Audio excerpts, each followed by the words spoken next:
Before we begin, please be aware that this story delves into unsettling themes of the unknown and psychological suspense. Listener discretion is advised.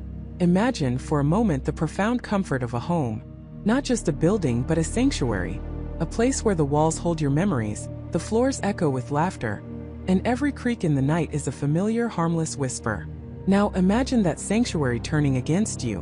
What if the biggest mistake you ever made wasn't about money, or career, or even love, but simply choosing the wrong address? A house that didn't want you there. A house that had already chosen its inhabitants, long before you ever signed the papers. This is the story of Michael and Emily, and the house that became their nightmare. They had found it online, a listing that felt almost too good to be true. The Blackwood Manor, the real estate agent had called it, with a theatrical flourish that Michael, ever the pragmatist, had found mildly irritating. But even he couldn't deny the immediate pull of the place. Nestled deep in the picturesque, sprawling countryside of upstate New York, just an hour and a half outside the frenetic pulse of the city, Blackwood Manor was a magnificent relic. A grand three-story Victorian, built in the late 1800s, it boasted intricate gingerbread trim, a wraparound porch that seemed to invite endless summer evenings, and a tower that promised secrets from a bygone era. For Emily, an artist with a soul yearning for inspiration beyond the cramped confines of their city apartment, it was love at first sight. She saw canvases in every sun-drenched window, sculptures in the ancient oak trees that guarded the property, and a lifetime of happiness echoing through its empty halls. Michael, an architect by profession, appreciated the solid bones of the structure, the meticulous restoration it had evidently undergone recently. The previous owners, a wealthy couple who had moved to Florida, had spared no expense. Gleaming hardwood floors, freshly painted walls in muted, tasteful tones, a state-of-the-art kitchen that would make any chef weep with joy. It was perfect. More than perfect, it was the house. The one they had always dreamed of, but never truly believed they would find. A place to start their new chapter, perhaps even a family someday. They pictured themselves growing old here, watching the seasons change from that wraparound porch, building a legacy within these walls. The move itself was a whirlwind of boxes, packing tape, and caffeine-fueled exhaustion. They arrived on a crisp autumn afternoon, the golden leaves swirling around their U-Haul as if welcoming them. The air was clean, carrying the scent of pine and damp earth, a stark contrast to the city's exhaust fumes. As they unlocked the heavy oak front door for the first time as owners, a wave of profound peace washed over them both. This was it, their forever home. The first few weeks were a blur of unpacking, arranging furniture, and discovering hidden nooks. Every morning Emily would wake up, throw open the bedroom window and breathe in the fresh air, her heart swelling with gratitude. Michael, usually stressed by his demanding job, found himself whistling as he brewed coffee in their new kitchen, the quiet calm of the house seeping into his very bones. They spent evenings on the porch, wrapped in blankets, sipping wine and watching the stars blaze in a sky unmarred by city lights. Life was idyllic. Then the small things started. Insignificant at first, easily dismissed. Emily was meticulous, almost obsessively so, about her studio. She had dedicated the sunniest room on the second floor to her art, arranging her paints, brushes, and canvases with precise order. One Tuesday morning, she was sketching at her easel when she noticed it. A small antique silver locket, a cherished gift from her grandmother, which she always kept on the corner of her drawing table, was gone. She distinctly remembered placing it there the night before, a little ritual she had. She searched everywhere under the table, in her supply drawers, even checked her pockets. Nothing. Frustrated, she sighed, chalking it up to her own absent-mindedness. She'd find it later, probably tucked away in a box she hadn't fully unpacked. That evening, as she was preparing dinner, she found the locket.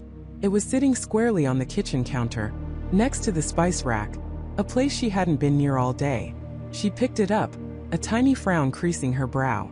Michael was still at work, and she hadn't left the house. She must have moved it herself, she reasoned, perhaps without thinking, while carrying a box into the kitchen. Her memory was just playing tricks. It was a big house after all, and she was still getting used to its layout. A few days later, Michael had his own peculiar experience. He was in the master bathroom shaving, when a sudden inexplicable chill swept through the room. It wasn't just a draft. It was a profound icy cold that felt like it had materialized out of thin air. He shivered, goosebumps rising on his arms, and glanced at the closed window. No crack. The heating system was working perfectly. He even checked the thermostat in the hallway. A comfortable 72 degrees. Yet, the cold persisted for a good minute, making his breath mist in front of him, before dissipating as abruptly as it had arrived. He paused, razor halfway to his face, a knot forming in his stomach. He'd lived in old buildings before. He knew about drafts and eccentric heating, but this felt different, more focused. He shook his head, dismissing it as a fluke, perhaps an atmospheric anomaly. He didn't mention it to Emily. No need to worry her with something so trivial. The instances, however, began to subtly escalate. Emily would find cupboard doors in the kitchen slightly ajar, despite her absolute certainty she had closed them. Michael would wake in the dead of night, convinced he heard a faint whisper, a sound like dry leaves skittering across a wooden floor, coming from the empty guest bedroom downstairs. He'd creep down, flashlight in hand, only to find silence and stillness. The house felt different in the dark. Larger, more watchful. One afternoon they were both in the living room, Michael engrossed in a book, Emily sketching on the sofa. The room was bathed in the warm glow of the setting sun, a picture of domestic tranquility. Suddenly, with a sharp thud, a heavy, leather-bound volume of classic poetry, which had been resting securely on a high shelf in the built-in bookcase, toppled forward and landed with a startling smack on the polished hardwood floor. It wasn't a gentle slide. It was a definite, deliberate fall. Michael and Emily both jumped, their heads snapping towards the sound. They stared at the book, lying open on the floor like a wounded bird. The shelf was perfectly level, the book pushed back far enough that it shouldn't have been able to fall on its own. There was no earthquake, no vibration, no logical explanation. Did that just happen? Emily whispered, her voice barely audible. Michael, usually so quick with a rational explanation, found himself speechless. He slowly walked over, picked up the book and examined the shelf. "It must have been loose," he offered, though even to his own ears it sounded unconvincing. He tried to place the book back, giving it a gentle nudge. It stayed put. He nudged it harder. Still it held firm. Emily rose from the sofa, her eyes wide. "Michael, that book was pushed all the way back. It couldn't have just fallen." Her voice had taken on a nervous tremor. A chill, far colder than the one Michael had experienced in the bathroom, snaked its way up his spine. He looked around the room, the beautiful sunlit living room that suddenly felt alien, unwelcoming. For the first time he felt a prickle of genuine unease. This wasn't just an old house settling. This wasn't absent-mindedness. This was something else. Something deliberate. That night sleep was elusive. They lay in bed, listening to the creaks and groans of the old house, sounds they had once found comforting, now filled with a new, unsettling resonance. Every rustle of leaves outside, every distant hoot of an owl, seemed magnified, ominous. The silence between the sounds was even worse, a heavy, expectant quiet that made the hairs on the back of Michael's neck stand up. Just as Michael was finally drifting off, a blood-curdling shriek tore through the silence. It wasn't human. It wasn't animal. It was a sound so utterly primal, so full of pure, unadulterated terror, it froze their blood. It seemed to emanate from everywhere and nowhere at once, vibrating through the very floorboards beneath them. Emily gasped, clutching Michael's arm so tightly her nails dug into his skin. They lay there, paralyzed, listening to the echoes of that impossible scream fade into the oppressive silence, leaving behind a terrifying question. What was that? And what had just woken up in their beautiful, perfect new home? The scream tore through the night, a raw, primal sound that defied the very laws of physics. Michael and Jessica lay frozen, their hearts hammering against their ribs, the impossible noise still reverberating in their ears, a phantom echo of pure terror. The silence that followed was heavy, suffocating, pressing down on them with an almost physical weight. Michael was the first to stir, a guttural sound escaping his throat. "Jess, did you?" His voice was a strained whisper, barely audible in the oppressive quiet. Jessica didn't answer immediately. Her eyes, wide and unblinking, were fixed on the shadowy ceiling, as if expecting the very plaster to crack and reveal the source of the horror. Her hand, still gripping Michael's arm, was trembling uncontrollably. "I heard it, Michael. God, I heard it." A cold dread began to seep into Michael's bones, a pervasive chill that had nothing to do with the temperature of the room. He slowly, carefully, began to disentangle himself from her grasp. "The kids!" he breathed, the word a desperate prayer. He swung his legs over the side of the bed, the sudden movement loud in the stillness. Every creak of the floorboards, every rustle of the sheets sounded amplified, monstrous. He stood, his muscles stiff, his senses on high alert. The air felt thick, charged with an unspoken menace. Jessica sat up, pulling the covers tighter around her. "Be careful," she whispered, her voice laced with an anxiety that gnawed at his resolve. What if someone's in the house?" Michael paused, the terrifying possibility a jolt of ice water down his spine. He hadn't even considered a human intruder. The scream had been so utterly inhuman. But the thought spurred him into action. He needed to check on Emily and David. He needed to ensure their safety. He fumbled for his phone on the nightstand. The screen's sudden illumination, a jarring intrusion into the darkness. He clicked on the flashlight, a weak beam cutting through the gloom, making the familiar room seem alien, hostile. "Stay here," he instructed Jessica, his voice attempting a firmness he didn't feel. "No," she said instantly, throwing off the covers. "I'm coming with you." They moved as one, their footsteps tentative, their bodies hunched as if expecting an attack from the shadows. The hallway stretched before them, a tunnel of inky blackness punctuated only by the weak glow of Michael's phone. The silence was absolute now, so profound it felt like a vacuum, sucking all life and sound from the world. They reached Emily's door first. It was slightly ajar, a sliver of darkness visible within. Michael pushed it open slowly, his heart thudding against his ribs like a trapped bird. The room was dark, the only light filtering in from the street lamp outside. Emily lay curled in her bed, a small, peaceful lump under the duvet, completely oblivious. Michael let out a shaky breath he hadn't realized he was holding. Next was David's room. His door was also slightly open. Michael pushed it, and the sight of David sprawled across his bed, an arm flung over his head, brought another wave of relief. How could they have slept through that? That ear-splitting shriek? It defied belief. "They're fine," Michael whispered to Jessica, his voice still hoarse. "They didn't wake up." Jessica nodded, her face pale in the faint light. "Thank God." But the relief was fleeting, quickly replaced by a new, unsettling question. If the scream hadn't come from inside the house, and if the children hadn't woken up, then what was it? And where had it come from? They retreated to the hallway, looking at each other, a shared bewilderment in their eyes. "Maybe it was outside?" Jessica ventured, her voice barely above a whisper. "An animal? Something in the woods?" Michael considered it. Could have been. But it sounded too close, and too loud, like it was right here. He gestured vaguely at the empty hallway. And what kind of animal screams like that? They stood there for a long moment listening. The house was utterly silent once more. The initial terror was slowly beginning to recede, replaced by a creeping sense of unease. They were trying to rationalize it, to find a logical explanation for an experience that felt utterly illogical. "Let's check the rest of the house," Michael said, trying to inject some authority into his voice. "Just to be sure." They moved through the downstairs, Michael's phone beam dancing across familiar furniture, making shadows leap and contort. The living room, the dining room, the kitchen, all were exactly as they had left them. No signs of forced entry, no overturned objects, nothing out of place.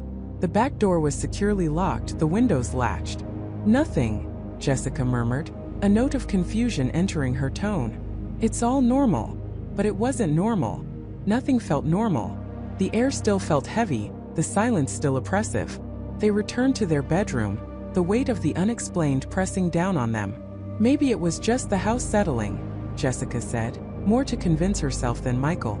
"It's an old house after all." Michael didn't respond. He knew the sounds of an old house settling. He'd lived in plenty of them. This was not the groan of timbers or the creak of floorboards. This was a scream, a terrifying, blood-curdling scream.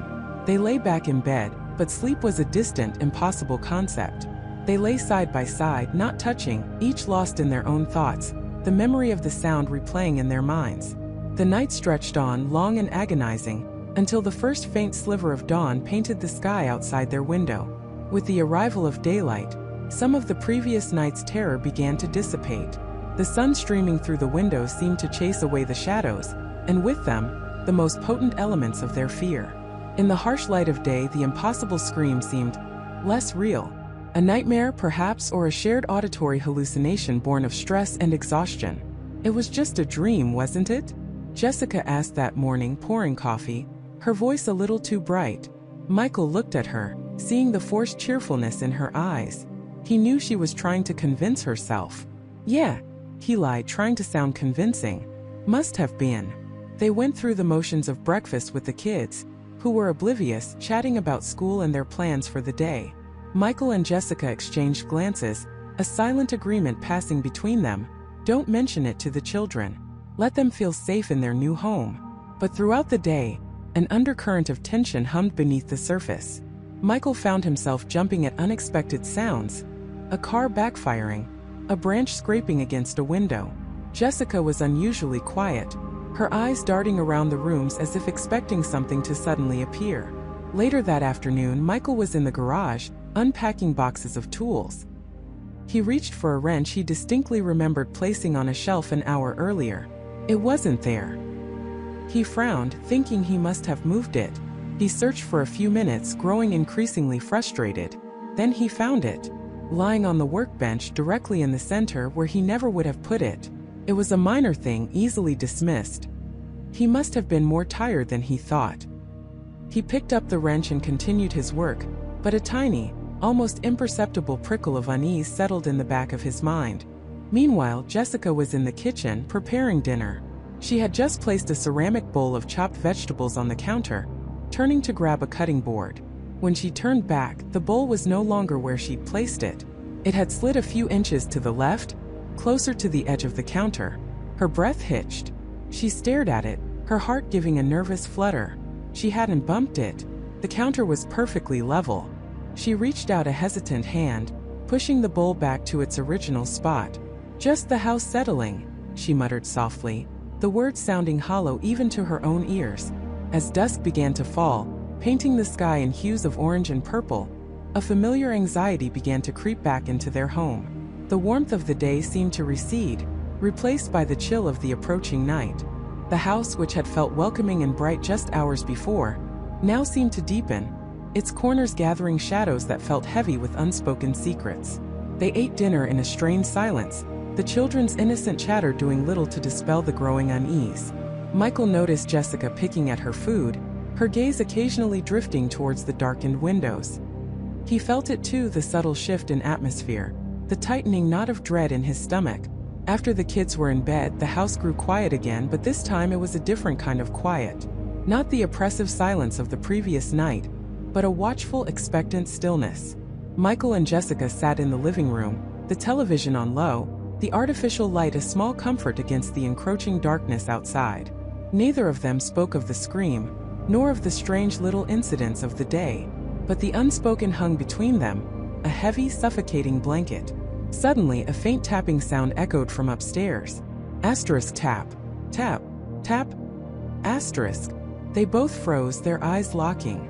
The sound was distinct, rhythmic, and coming from directly above them, from Emily's room. Michael slowly pushed himself up from the couch.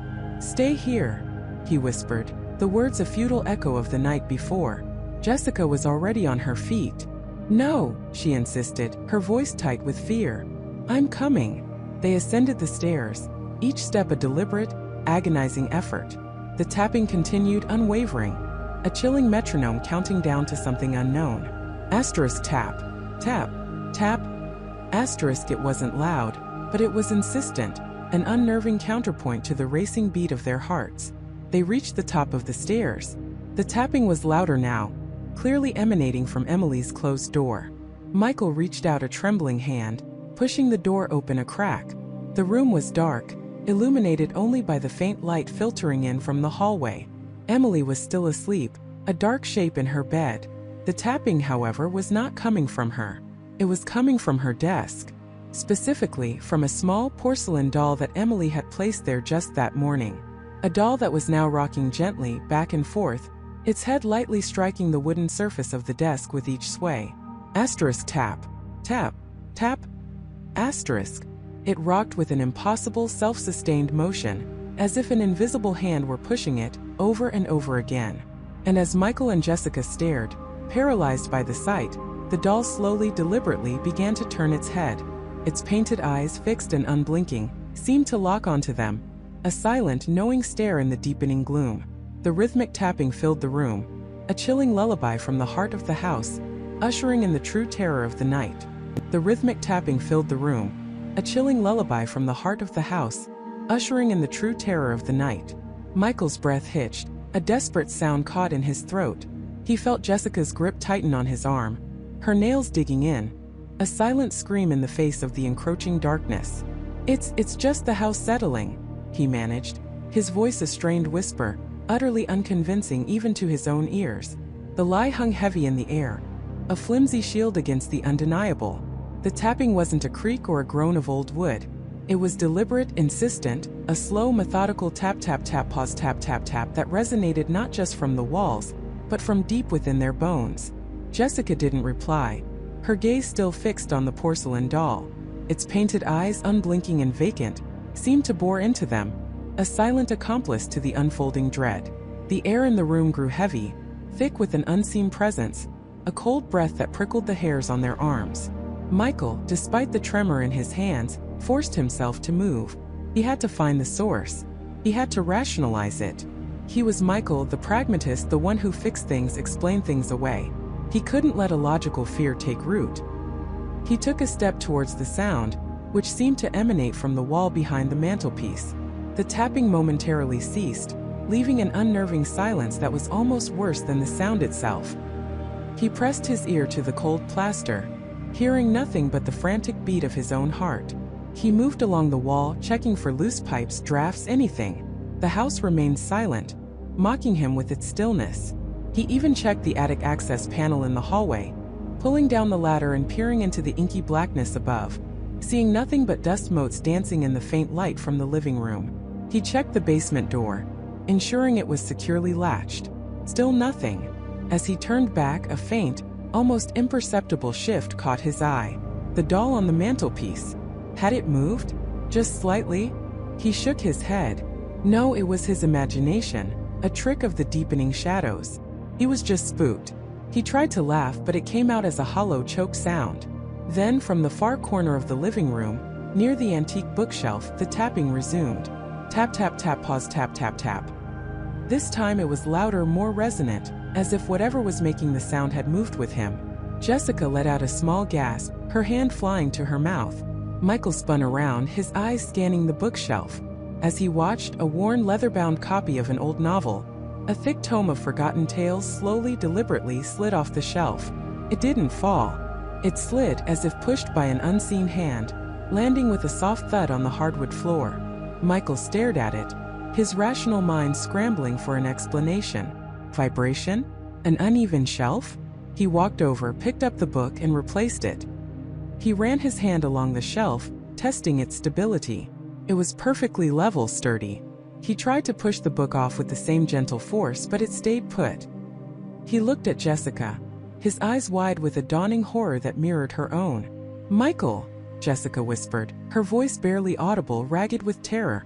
"We need to go. We need to leave." He wanted to agree, to scoop her up and run out the front door, leaving the unsettling house behind them. But a stubborn pride, a desperate need to maintain control, held him rooted. "No, we just moved in. There has to be an explanation. It's an old house, things settle, things shift."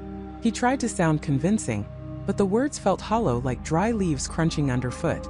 As if in response to his denial, a new sound joined the tapping. A faint, almost imperceptible whisper, like dry leaves rustling across a forgotten grave. It seemed to swirl around them, a cold eddy in the warm room, brushing against their ears, just beyond the reach of comprehension. Was it a name? A word? It was too indistinct, too ethereal to grasp, yet undeniably present. And then a distinct heavy creak from the floorboards directly above their heads, followed by the soft, rhythmic cadence of footsteps. Slow, deliberate, thump, thump, thump, moving across what they knew was their master bedroom. Their bedroom. Empty. Michael's blood ran cold. He knew with absolute certainty that no one else was in the house. He checked every room, every closet, every possible hiding spot earlier that day just to be sure. Yet, the footsteps continued, pacing slowly, almost mournfully, directly above them. The tapping from the living room wall had stopped again, replaced by the chilling rhythm of unseen feet. "Upstairs," Jessica breathed, her face ashen. "There's someone upstairs." "No," Michael said, his voice stronger now, fueled by a surge of protective adrenaline. "There isn't. I checked. It's the house." But even as he said it, he knew it was a lie. Houses don't walk. Houses don't whisper. And books don't slide off shelves on their own. Driven by a primal urge to confront the unknown, or perhaps just to prove his own sanity, Michael started towards the staircase. Jessica clung to him, a silent plea in her desperate grip. He ignored it, his eyes fixed on the shadowy landing above. The footsteps paused at the top of the stairs, directly above them, as if waiting. Then slowly they began to descend. Creak, creak, creak. Each step echoed through the house, a slow, agonizing descent into the heart of their fear. Michael froze, his hand already on the newel post. He could hear his own ragged breathing, Jessica's shallow gasps. The air grew colder, a bone-chilling draft that seemed to emanate from the top of the stairs itself, carrying with it a faint metallic scent, like old iron and something else, something sweet and cloying like dried flowers. The footsteps stopped on the landing just out of sight. A profound, suffocating silence descended, heavier and more terrifying than any noise. Michael stood, transfixed, his eyes wide, waiting for whatever was coming down to reveal itself. He felt a sudden, intense pressure, as if an invisible weight had settled on his chest, making it difficult to breathe. Then from the kitchen, a sharp, sudden bang that made them both jump, a collective cry escaping their lips. It was the sound of a cupboard door slamming shut with violent force. Michael didn't hesitate. He turned, pulling Jessica with him, and practically ran towards the kitchen, driven by an illogical hope that if he could just see the source, he could explain it. They burst into the kitchen, their eyes darting around the pristine, empty space. All the cupboard doors were closed, neatly aligned. The counter was clear. Nothing seemed out of place. But then, slowly, deliberately, the cupboard door directly above the sink, which they had just seen closed, began to creak open. It moved with agonizing slowness, revealing the empty shelves within, before slamming shut again with the same jarring force, rattling the dishes inside. This time it wasn't a trick of the light or a settling house. It was a direct, undeniable act. Jessica let out a choked sob, burying her face in Michael's shoulder. "We have to go, Michael, please. This isn't normal. This isn't just an old house." Her voice was muffled, desperate. Michael held her tight, his own bravado crumbling around him. He could no longer rationalize. He could no longer deny. His mind, once so steadfast in its logic, was reeling. The cold, the sounds, the moving objects, it was all too much. He felt a profound sense of helplessness, a creeping dread that solidified into absolute terror. He nodded, a jerky, involuntary movement. Okay, we'll pack a bag, we'll go to a hotel. Just for tonight." He tried to sound calm, but his voice was trembling. They moved like automatons, their eyes darting nervously around the room, expecting another manifestation at any moment. They walked slowly through the living room, past the mantelpiece where the doll still sat, its painted smile seeming wider, more knowing in the dim light. Its unblinking eyes seemed to track their every move. They began to ascend the stairs, their footsteps heavy, trying to be quiet, as if not to disturb whatever entity now shared their home. As they reached the top landing, the guest bedroom door, which had been slightly ajar, slowly, silently clicked shut. They froze, their hearts pounding in unison. Then just as slowly it began to open again, revealing the room within. And there, sitting in the center of the neatly made guest bed, was the porcelain doll.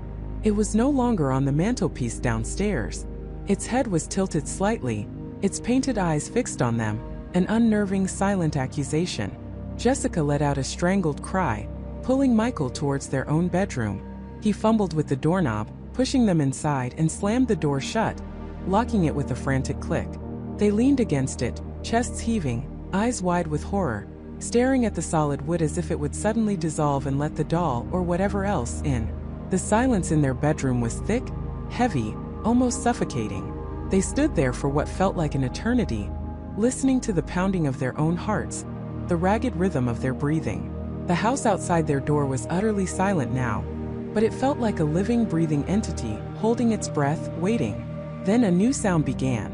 Not tapping, not whispering, not footsteps. A soft, rhythmic scratching. It was faint at first, barely audible, a dry, rasping sound that seemed to come from directly beneath them. Michael and Jessica looked at each other, their eyes filled with a fresh wave of terror. Jessica was sitting on the edge of the bed, and the sound was coming from right under her. Asterisco screech, screech, screech, asterisco. It grew louder, more insistent, a frantic, desperate sound, like something trapped and clawing, trying to get out from the darkness beneath their bed. Jessica's breath hitched, a silent gasp caught in her throat. Her heart, already a frantic drum against her ribs, hammered even harder, threatening to burst. She pressed herself back against the headboard, pulling her knees up to her chest, trying to make herself small, invisible, safe from whatever horror was scratching beneath them. Michael beside her stirred. A soft groan escaped his lips as he rolled over, his arm flopping loosely across her waist. He was still asleep, oblivious to the terrifying symphony unfolding just inches below them. She wanted to scream his name, to shake him awake, to demand he deal with this, but the sound was too loud, too close, too real. It wasn't just a mouse, she knew it. Mice didn't scratch like that, with such force, such a desperate, raw edge. This was something bigger, something stronger, something intelligent in its desperation. Asterisco screech, screech, screech, asterisco. It stopped. The sudden silence was even more terrifying than the noise itself. Jessica froze, her eyes wide, staring into the oppressive darkness of their bedroom. She could hear her own ragged breathing, the frantic thumping of her heart, and the soft, even breaths of her husband beside her. Every nerve ending in her body was screaming, anticipating the next sound, the next movement, the next confirmation of her worst fears. Then a faint metallic clink echoed from under the bed, followed by a soft, almost imperceptible dragging sound, like something heavy being shifted across the hardwood floor. It wasn't scratching anymore. It was moving. Panic, cold and sharp, seized her. She couldn't stay there. She couldn't. With a sudden burst of adrenaline, she yanked her arm free from Michael's grasp and scrambled off the bed, stumbling backward until her back hit the cool plaster wall. Her legs felt like jelly, threatening to give out beneath her. She fumbled for the light switch, her fingers shaking so badly she missed it twice. "Michael!" she finally managed to whisper, her voice a reedy, thin sound in the vast silence of the room. "Michael, wake up!" He groaned again, more audibly this time, and slowly blinked his eyes open. He looked disoriented, groggy, his gaze unfocused in the dim pre-dawn light filtering through the curtains. What is it, honey? What's wrong?" "There's something under the bed," she choked out, pointing a trembling finger at the empty space beneath their mattress. "I heard it. Scratching. And then it moved." Michael pushed himself up on one elbow, rubbing the sleep from his eyes. He squinted at her, then at the floor. "Under the bed? Jessica, it's probably just a mouse. Or the house settling. You know how old houses creak." "No, Michael, it wasn't a mouse," she insisted, her voice rising in pitch. "It was loud, violent, like something trying to break free. And then I heard something being dragged." He sighed, a long, exasperated sound, but he swung his legs over the side of the bed. He was still half asleep, clearly annoyed at being woken, but the genuine terror in her voice must have finally registered. He ran a hand through his messy hair. All right, don't panic. Let's just see." He reached for his phone on the nightstand, fumbling with it until the flashlight beam sliced through the darkness. The sudden bright light made Jessica flinch. Michael aimed the beam under the bed. Nothing. Just dust bunnies, a stray sock, and the wooden frame of the bed. The space was empty. "See," Michael said, his voice calmer now, a hint of patronizing reassurance in his tone. "Nothing. Probably just your imagination, hon. You've been a little jumpy since we moved in." Jessica felt a fresh wave of frustration, mixed with a chilling certainty that she wasn't imagining it. "Michael, I heard it. I wasn't dreaming. It was right under me." He sighed again, a bit more gently this time. He got down on his hands and knees, peering deeper under the bed, moving his phone around to illuminate every corner. "Seriously, Jess, there's nothing here. Not even a spider. Maybe it was the wind? Or a branch hitting the window. The sound was coming from inside," she argued, her voice trembling again. "From under the bed."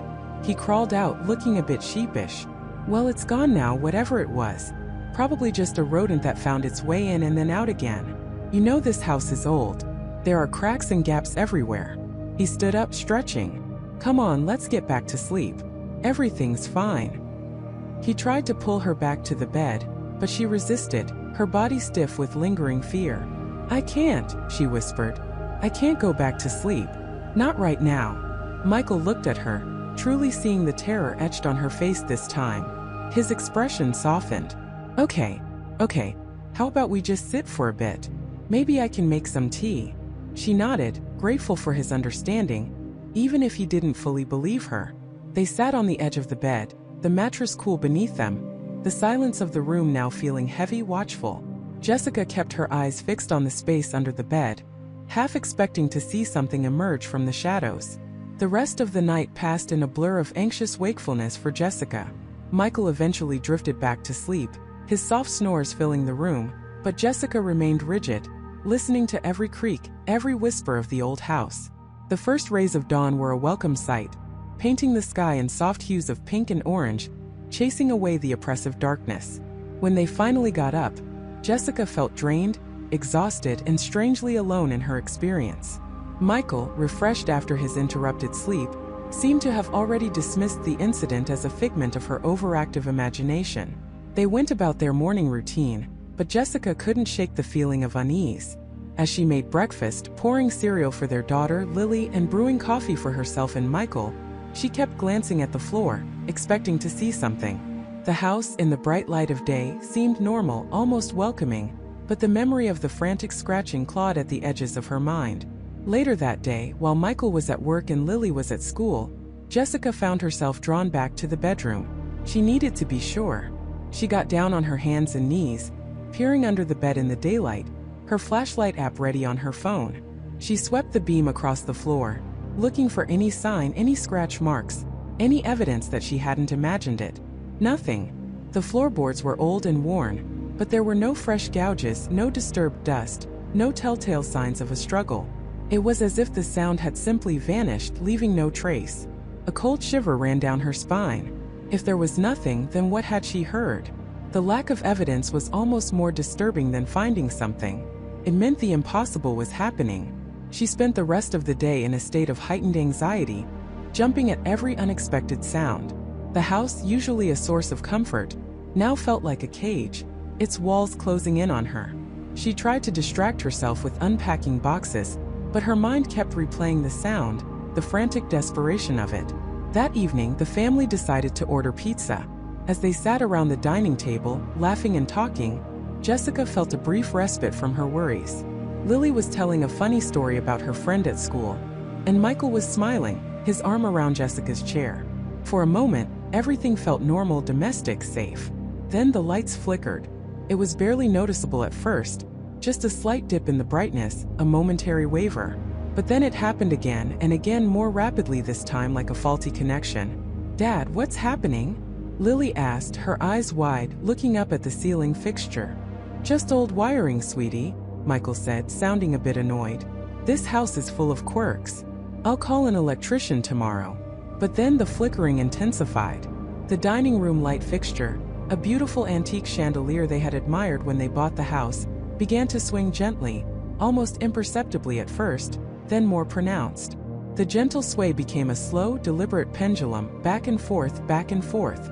The air in the room grew heavy, a palpable tension settling over them. The pizza, forgotten, grew cold on their plates. Michael, Jessica whispered, her voice barely audible. That's not the wiring. He was staring at the chandelier, his brow furrowed, a growing unease in his eyes. He reached out and gently touched the chain, trying to stop its movement. But even as his fingers made contact, the chandelier continued its slow, rhythmic swing.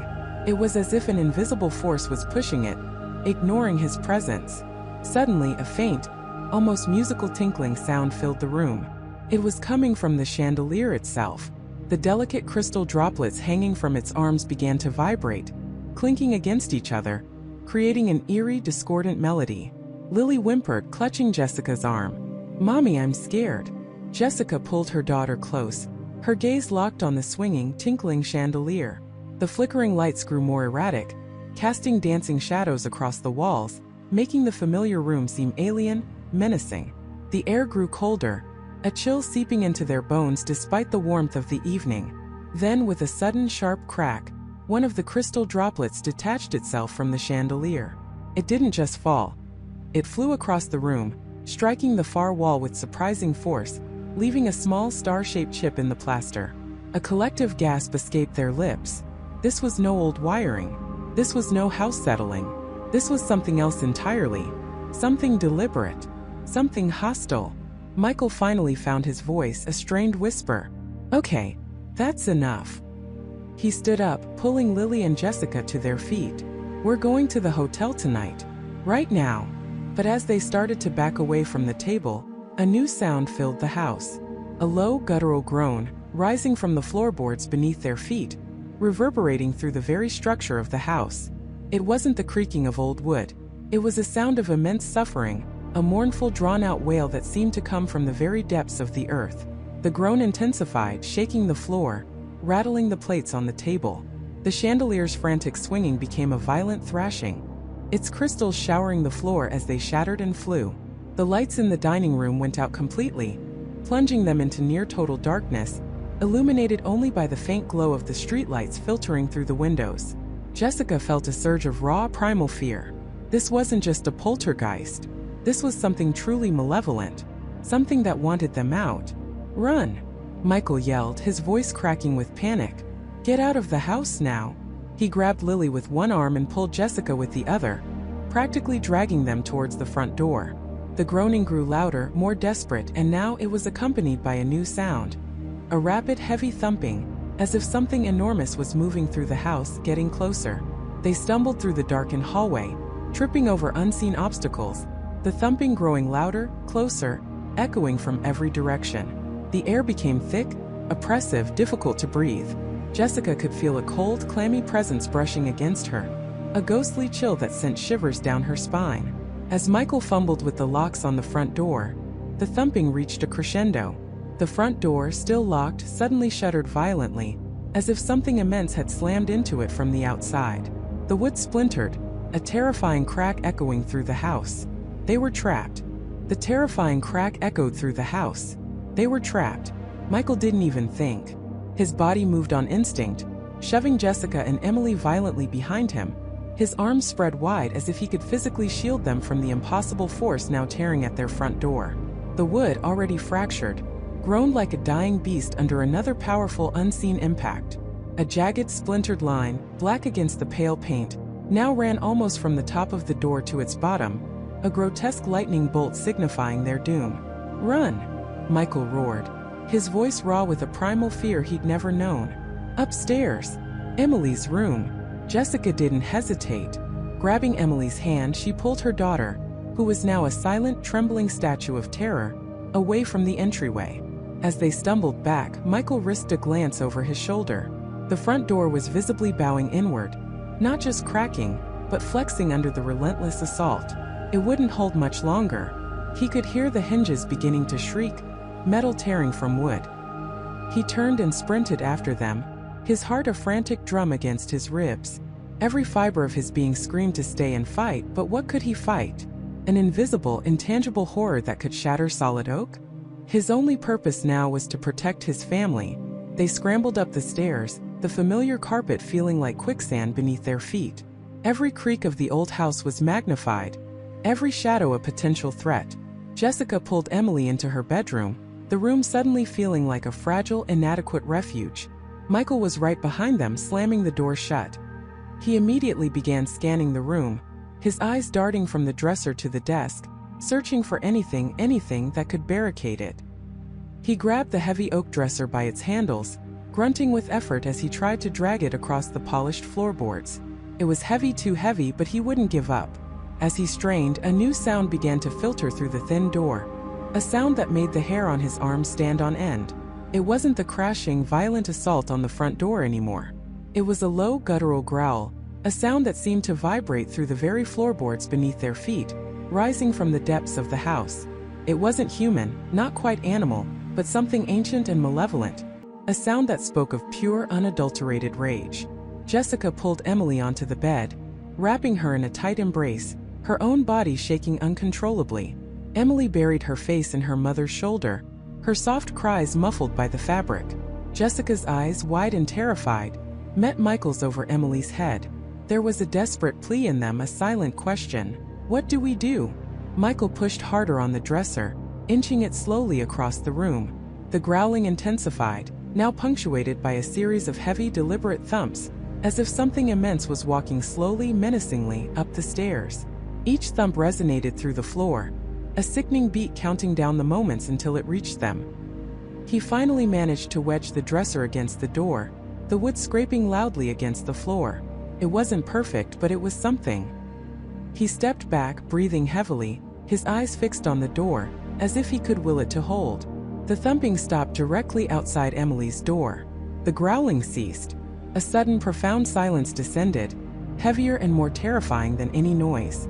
It was the silence of a predator stalking its prey, the moment before the pounce. Every nerve ending in Michael's body screamed.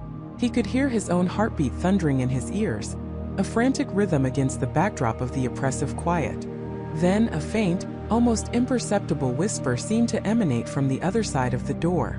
It was so soft, so ethereal that for a moment Michael wondered if he had imagined it, a trick of his overstressed mind. But then it came again, clearer this time, a chilling, drawn-out sound that seemed to snake its way through the cracks of the door, directly into their ears. "Jesus!" Jessica gasped, a small choke sound. Her head snapped up, her eyes wide with a fresh wave of terror. It knew her name. How did it know her name? This wasn't just a random entity haunting a house.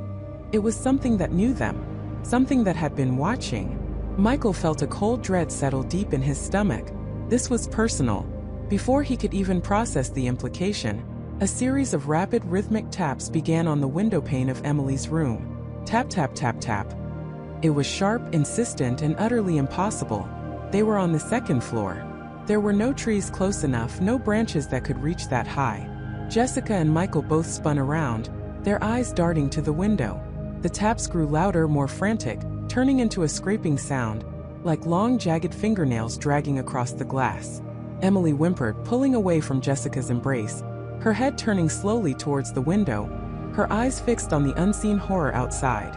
"Stay away," Michael yelled, his voice cracking, a futile challenge to an invisible foe. The scraping intensified, a grating, agonizing sound that seemed to shred the very air. Then, with a sickening crack, a spiderweb of fractures appeared on the windowpane, radiating outwards from a central point, as if something had just slammed against it with incredible force. At the same instant, the dresser Michael had so painstakingly pushed against the door suddenly shuddered violently. With a loud surge of wood against floor, it slid back with impossible speed, as if yanked by an unseen hand, almost crushing Michael's foot. He stumbled back, barely avoiding being trapped between the heavy furniture and the wall. The door creaked open. Slowly, deliberately, the light from the hallway, which had been a comforting beacon just moments before, seemed to dim, swallowed by an unnatural, deepening shadow that now bled into the room from the doorway. The temperature in the room plummeted, an invasive, unnatural cold that seemed to suck the warmth directly from their bodies, leaving them shivering uncontrollably. And then, in the deepening gloom of the doorway, something began to coalesce. It wasn't a distinct figure, not solid but an absence of light, a taller, gaunter shadow among shadows. An impression of a presence, towering and malevolent. Two pinpricks of malevolent, glowing red light suddenly ignited within the shadowy void, fixing themselves with chilling intensity on Jessica. They burned with an ancient, predatory hunger. And then, slowly, impossibly, an arm began to extend from the shadowy mass. It was long, unnaturally slender, stretching, elongating towards Jessica with a deliberate, horrifying grace. It was not a human arm, but something else, something alien and terrifying, reaching for her through the suffocating darkness. Jessica let out a strangled scream, pulling Emily tighter against her, trying to shield her from the nightmare unfolding before them. The shadowy arm continued to extend, closer and closer, its unseen fingers now just inches from her face, emanating an icy cold that made her skin crawl.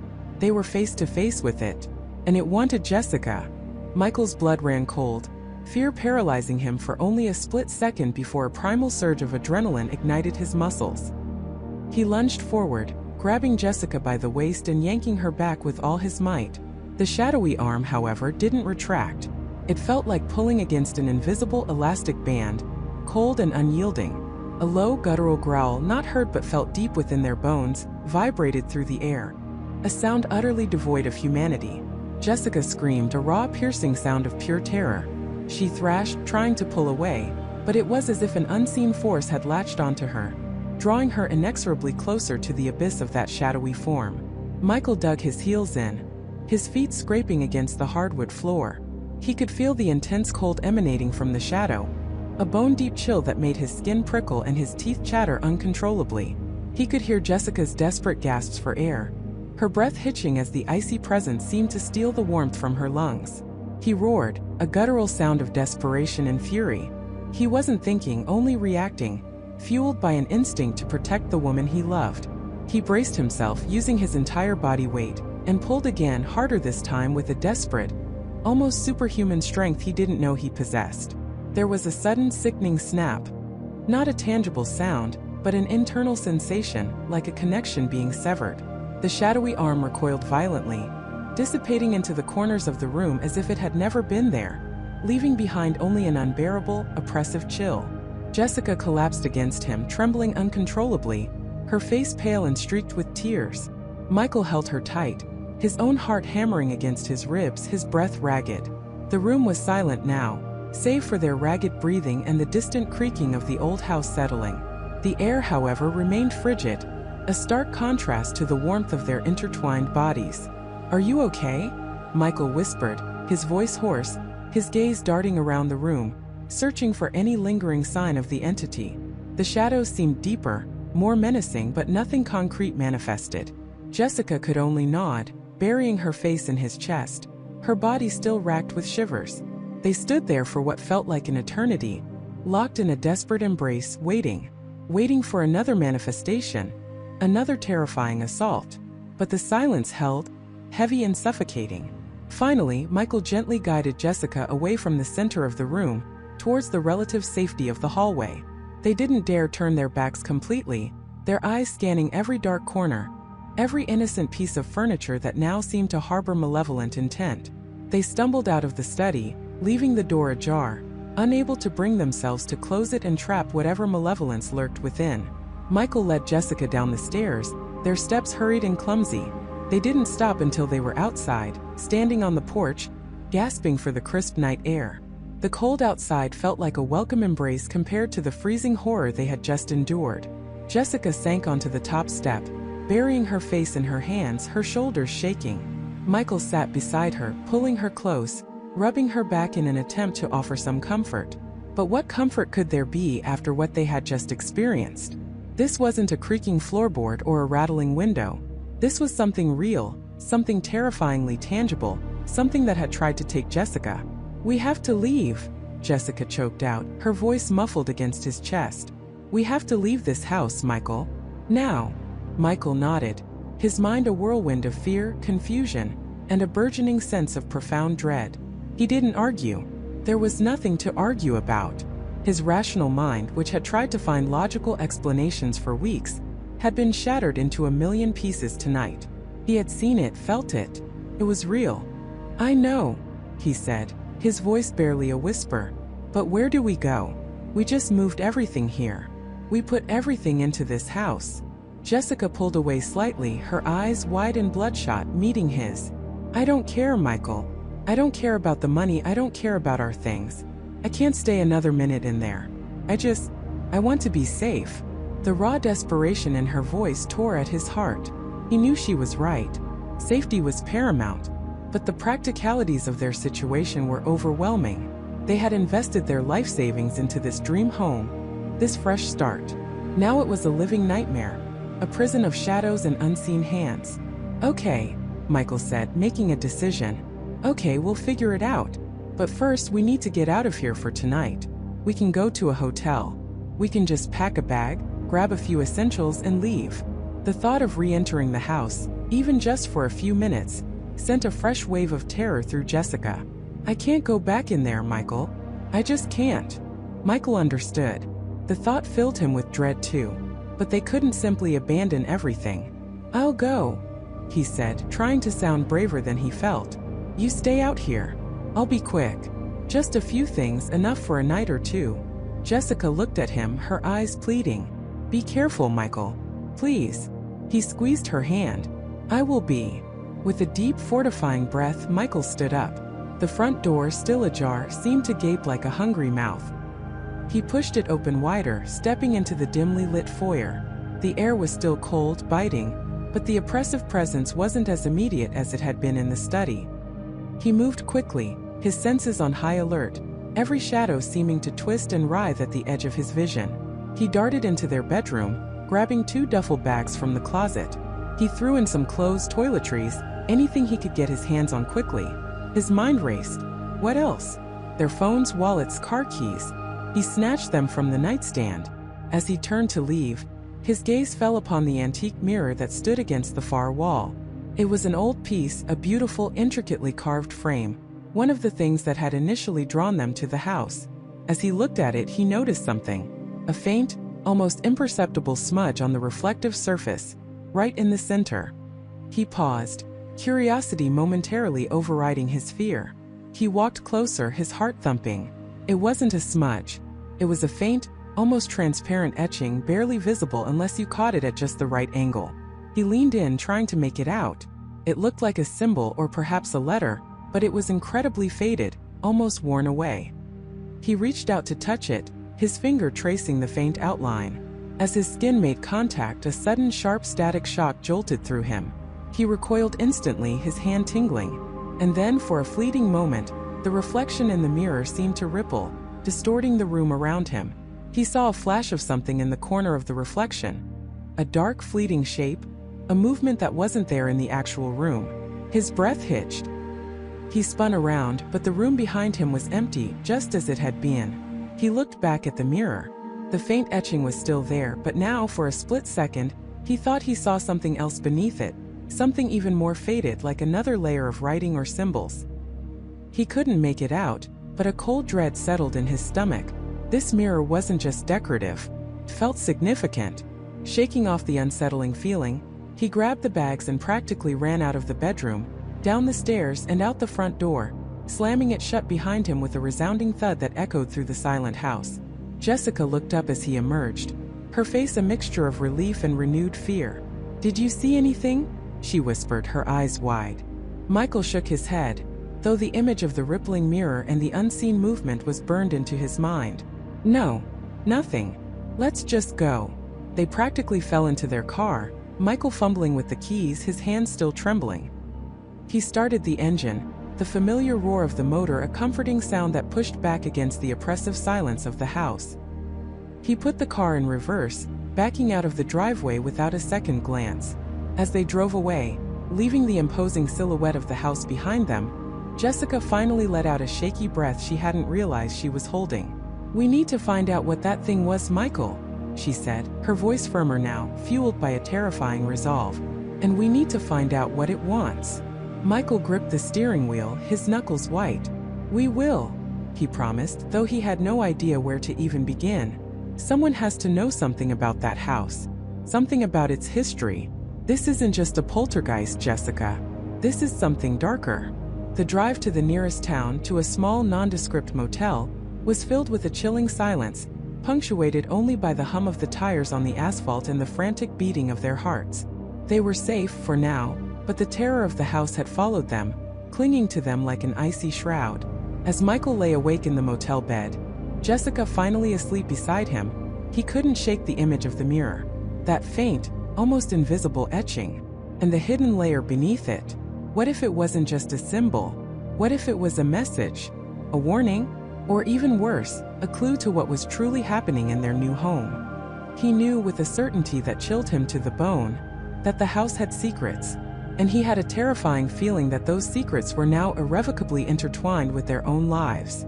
They had bought a house, but they had inherited something far more ancient, far more malevolent, and it was not going to let them go so easily. The revelation hit Michael like a physical blow, leaving him breathless and cold in the silent study. The old papers, the faded ink, the cryptic notes, they weren't just history. They were a blueprint of their current nightmare. He had sought answers, and the answers he found were far more horrifying than any ghost story. This wasn't a restless spirit. This was an anchor to something ancient, something that had festered in the very soil beneath their home for generations, perhaps even centuries. The house wasn't just built on a haunted spot. It was a cage, or perhaps a conduit, for a malevolence that dwarfed any human understanding. He spent the rest of the night poring over the documents, his mind racing, trying to connect the fragmented pieces of information. There were mentions of strange local customs, whispered legends of disappearances, and a recurring motif of a sacred grove that once stood where their property now lay. The language was archaic, veiled in superstitious dread, but the underlying terror was clear. People had feared this place long before the first foundation of their house was laid. And now that fear had manifested, not as a fleeting specter, but as a persistent, growing shadow over their lives. Sleep was impossible. Every creak of the house, every rustle of leaves outside, sounded like an approaching threat. He felt a profound sense of violation, as if the entity had already seeped into the very fabric of their family, tainting their peace, twisting their reality. The next morning the house felt different. The air was heavy, charged with an unspoken tension. Jessica, pale and drawn, met his gaze with a mixture of fear and growing desperation. She knew something had shifted, even without his full explanation. Lily, too, was unusually quiet, clinging to Jessica's hand, her eyes wide and distant, as if she could see things they couldn't. Michael tried to explain what he'd found, the ancient origins, the sense of a deep historical malevolence. Jessica listened, her face paling further with each word. Ancient? Michael, what are you saying? This isn't just a ghost, is it? No, he admitted, his voice barely a whisper. I think it's something far older, far more rooted. Something that was here before any house, before any human settlement. It's tied to the land itself, to something dark that happened here. As if on cue, a sudden guttural growl echoed from the upstairs hallway, a sound that seemed to vibrate through the very floorboards. It wasn't human, not animal. It was a sound of pure, unadulterated rage and hunger. They froze, their eyes darting towards the staircase. Lily let out a small whimper, burying her face in Jessica's side. Then from Lily's room came a series of violent bangs, as if furniture was being thrown against the walls. A piercing shriek followed, not from Lily, but something else, something inhumanly high-pitched and full of malice. Lily! Jessica cried, her maternal instincts overriding her fear, and she bolted for the stairs. Michael, heart-pounding, was right behind her. They burst into Lily's room to find utter chaos. The small dresser had been overturned, clothes scattered across the floor. The dollhouse, once meticulously arranged, lay shattered, its miniature furniture splintered. Lily's favorite teddy bear was ripped in half, its stuffing strewn like snow. And hovering in the center of the room, impossibly, was Lily's small wooden rocking horse, swaying violently back and forth, defying gravity, before it was hurled with tremendous force towards the window, shattering the glass with a deafening crash. A freezing gale swept into the room, carrying with it the undeniable scent of decay and something metallic, like old blood. In the swirling dust and splintered wood, Michael thought he saw a fleeting shadow, a distortion in the air, coalesce for a split second into something vaguely humanoid, tall and gaunt before dissolving. But the sheer malevolence of its presence lingered, a palpable weight pressing down on them. "Get out!" Michael roared, grabbing Jessica and Lily, pulling them back from the shattered window. "We need to get out of here right now." They stumbled down the stairs, adrenaline coursing through their veins. This wasn't just a haunting anymore. It was an open declaration of war. The entity had shown its face, or at least its destructive power, and it was undeniably targeting their daughter. They fled the house, not even pausing to grab essentials, their only thought to escape the immediate danger. They drove to a nearby motel, the silence of the car punctuated only by Lily's soft sobs and their own ragged breaths. Once safe, or at least away from the house, Michael knew he couldn't simply abandon his research. The entity had escalated, and fleeing seemed only a temporary reprieve, a delay. He had to understand what it was and why it was so fixated on their family. He spent the next few days at the local historical society, then the county archives, and even a small, dusty regional library that specialized in local folklore and forgotten histories. He broadened his search beyond the immediate property, looking for any mention of the sacred grove, any unusual deaths, any local legends of a malevolent force. Hours blurred into days. He found fragmentary accounts, old newspaper clippings. A series of unexplained disappearances in the late 1800s, particularly of young women. A local minister in the 1700s who wrote of shadows that walk among the trees, and a hunger that consumes the light. But it was a small leather-bound journal, tucked away in a neglected box in the Historical Society's back room, that finally opened the floodgates of terror. The journal belonged to a woman named Eleanor Vance, who had lived on or near the property in the early 1900s. Her entries began innocently enough, detailing daily life, but slowly, inexorably, they descended into a chilling chronicle of dread. August 14, 1907 *, the whispers have started again. Not in the wind but from the earth itself. Mama says it's just nerves, but I feel watched. Especially when I walk near the old oak at the edge of the property. September 3, 1907 *, my dreams are plagued. Dark figures, faceless, pulling at me. And Lily, my sweet Lily, she woke screaming last night. Convinced a man was standing over her bed, though Papa found no one. Michael's blood ran cold. Lily. The name, the exact same name as his daughter. A horrifying coincidence, or something far more sinister. Eleanor's entries grew more frantic.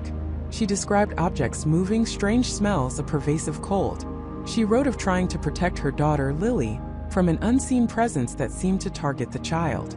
October 22, 1907 it wants her. I know it. I hear its hunger. It speaks to me, not in words but in a cold dread that fills my very bones. It demands a tribute, a connection, a bridge to this world. It says it has waited for centuries, and now with Lily its time is near. Michael's hands trembled, the old pages rustling. A bridge. A tribute. What could that mean? And why Lily? The final entry, dated November 5, 1907, was scrawled almost illegibly, stained with what looked like dry tears. November 5, 1907 they took her. My Lily.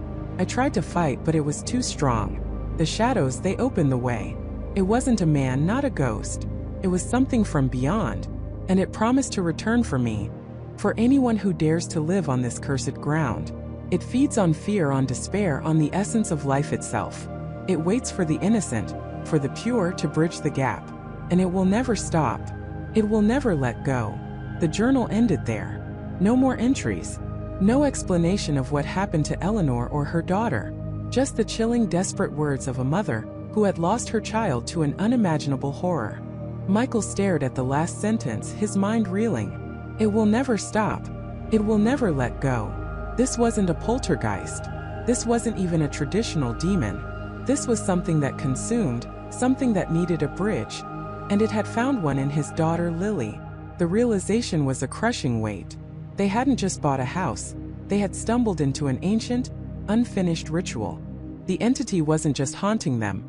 It was trying to complete something it had started over a century ago, and perhaps even long before that, using their Lily as the key. The house was not merely a location. It was a trap.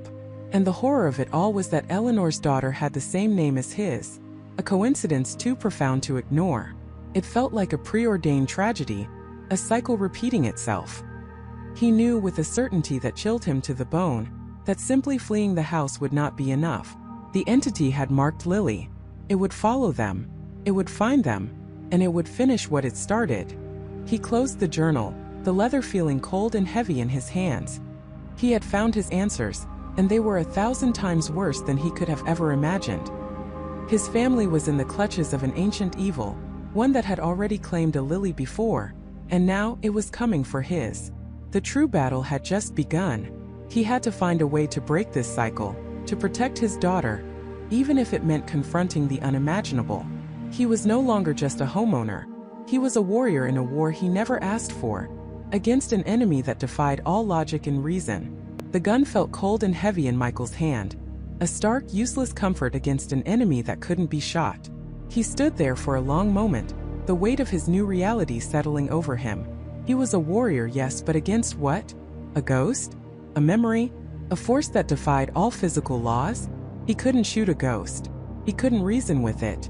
He needed a different weapon, something far more potent than lead and gunpowder. He needed knowledge. He spent the next few days in a blur of caffeine, internet searches, and dusty library archives. Jessica, seeing the haunted look in his eyes, The way he flinched at every creak, every shadow tried to talk to him. She suggested therapy, a break, anything to pull him back from the brink, but he just shook his head. He couldn't leave, not now. Not when he felt so close to understanding, so close to finding the key. His search began broad. Poltergeists, residual hauntings, intelligent hauntings, ley lines, spiritual attachments. He devoured every article, every forum post, every academic paper he could find. Most of it was sensationalized nonsense, but buried within the chatter, he started to see patterns. Recurring themes of unfinished business, of tragedy, of a desperate need to be heard. Then he narrowed his focus to the house itself. He drove to the county records office, spending hours poring over brittle deeds and property transfers. The house, built in the late 1800s, had passed through several hands. Nothing immediately jumped out. No grisly murders, no famous suicides, no sensational tragedies recorded in the official documents. It was frustrating, a dead end, leaving him more desperate than before. He turned to the local historical society, a small, quiet building run by an elderly woman named Martha. She had lived in town her entire life, her memory a vast, intricate web of local lore. Michael explained, carefully, vaguely, that he was researching the history of his new home, a house on Oakwood Lane. Martha's eyes, sharp and knowing, seemed to peer right through his carefully constructed lies. Oakwood Lane, you say? Ah, the old Miller place, she mused, her voice raspy with age. Lovely house, but always had a certain reputation. Michael's heart pounded. Reputation? What kind of reputation? Martha leaned back, a faint smile playing on her lips. Well, nobody ever stayed there long. Always sold quickly, usually at a loss. Folks said it was heavy. You know, a feeling. A sadness that clung to the walls. She paused, then added, there was a young woman back in the 20s, Sarah Miller, lived there with her parents. A real beauty by all accounts.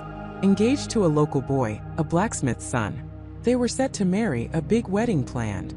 Michael leaned forward, hanging on her every word. What happened to her? Martha's smile faded. Tragedy.